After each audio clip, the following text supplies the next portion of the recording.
Goedenavond allemaal. We zitten hier momenteel vlakbij het kasteel van Meiland. En hier gaat op zaterdag 30 augustus de Nacht van de Vleermuis doorgaan. Maar wat wij vanavond gaan doen is eigenlijk al een keer gaan zoeken waar er allemaal vleermuizen rondvliegen. En zo weten we al meer wat we op die Nacht van de Vleermuis allemaal kunnen tegenkomen.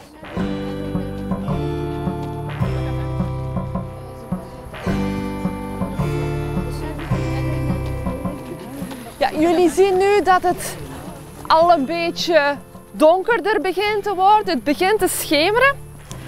En dat betekent dat het vleermuistijd wordt. Misschien moeten we eventjes stoppen, want ik heb een speciaal bakje bij mij. Dat is een beddetector. Dus zo'n beddetector die zet geluiden die wij als mensen moeilijk of helemaal niet kunnen horen om in geluiden die we wel kunnen horen.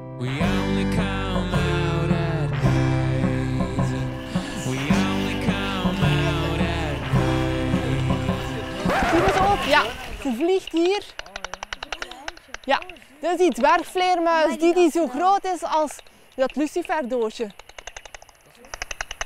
Nu, je hoort dat geluid, ja, sommige mensen zeggen dat het een beetje klinkt als frituurvet. En dan heel snel en dan heeft hij een mugje of iets anders beet. Ik denk dat het mugjes zijn.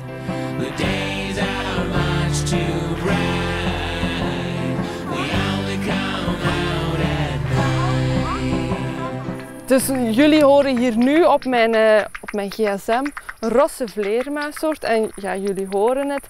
Klinkt best wel hip nog, een beetje zoals een beat. En ze noemen hem niks voor niks soms bij de vleermuismensen ook wel eens de disco-vleermuis. Is dat die rosse?